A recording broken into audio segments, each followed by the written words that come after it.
Hey guys, Midnight Mechanic here. Today we're doing a transmission rebuild, or at least a removal. Alright, first things first, go ahead and get the easy stuff out of the way before we even attempt to take the transmission out. Got a 7/16 socket here. I'm going to take these 4 bolts out now. I do have the park brake on, which makes it easier to do this in some ways. Let me see if I get this one. Okay, there's like one nut that I can get to completely square flush on it. You do not want to just start loosening off of a corner. You will round the bolt right off.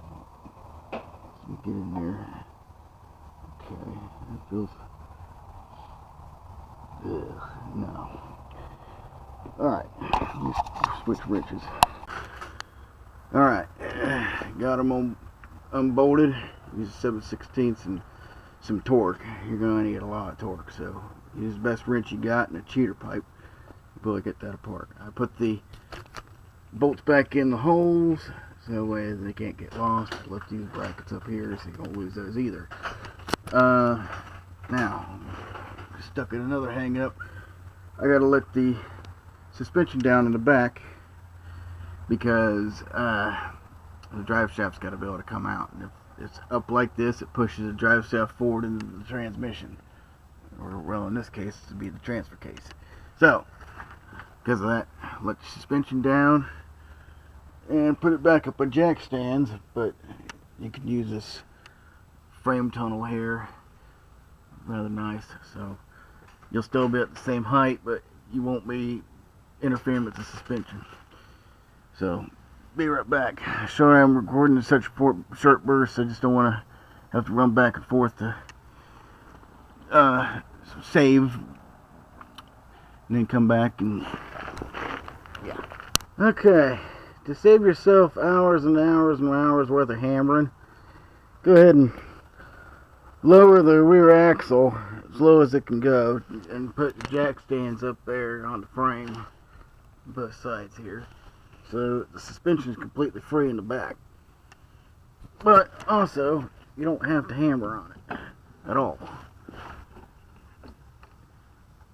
Use a prying utensil like a hammer and push that out. You might want to catch it.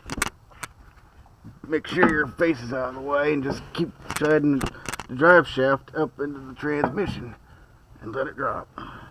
Alright, but before you remove the drive shaft completely, make sure you mark the spot where you pulled it from. We'll mark that with a marker and pull that drive shaft out. Oh yeah. Oh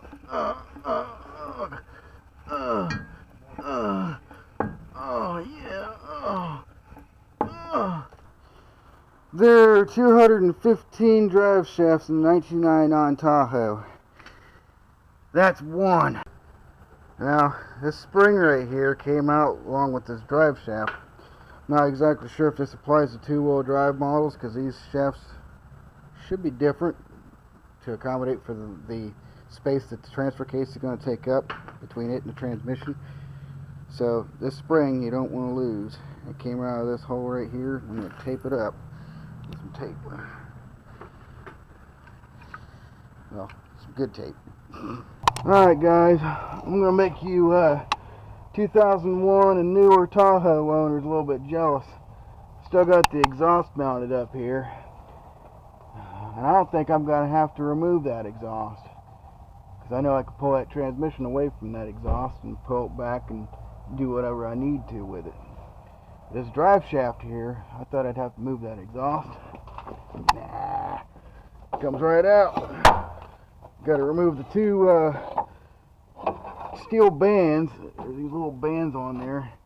Gotta go that way, and then I gotta go that way a little bit. Just go over just so which way until it comes out clear. Okay. There we go. It's clear.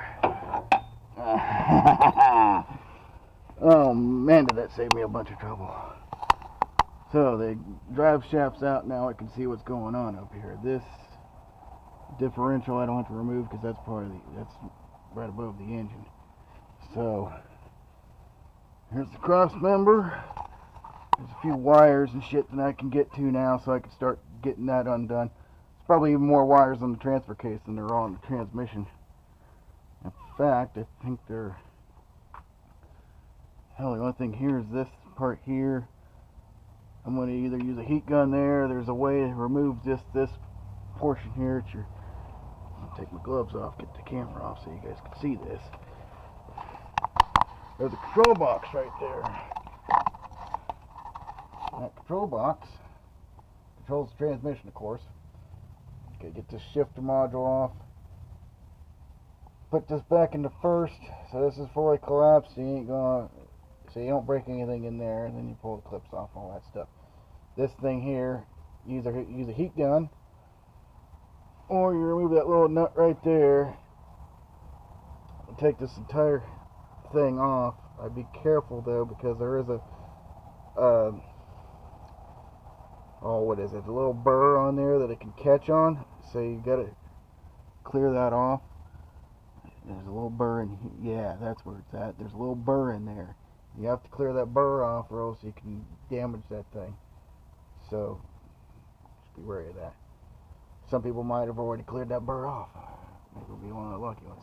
This being a 4-wheel drive, the oil filter's there. They stuck it right on there where the oil filter would have been, but it's facing off to the side. It's got these little coolant lines on there. It goes somewhere. So, and typical drive, typical axle, not necessarily drive shaft. It's a front axle, the differential. So that's all cleared out of the way. This, unfortunately, does not have a plug, so I gotta do this the typical way, which is take these nuts off and let it drain and close it back up and just all that mess. So you don't want to have an open case. Don't take the whole pan off. You don't have to. Access panel right here. This is something a little bit different. This access panel comes off. Starters on the other side. You take the starter off. You can get access to this pan here. Take this access panel here off.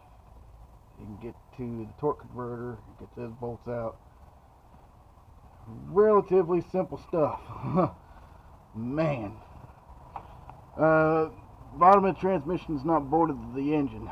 That's surprising. In fact, looking here, hell, there's one transmission bolt right there doing nothing. That's bizarre. That's all it's doing. It's just holding this little panel on there. Unbelievable. These little brackets right here will hold the bottom of the transmission on. This little steel rod. That's all it is. It's studded in there. So, okay, so when you put the transmission back on, you can have it supported on that.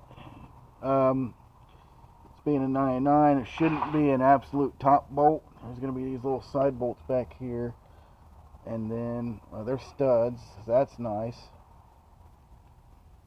That's a good thing.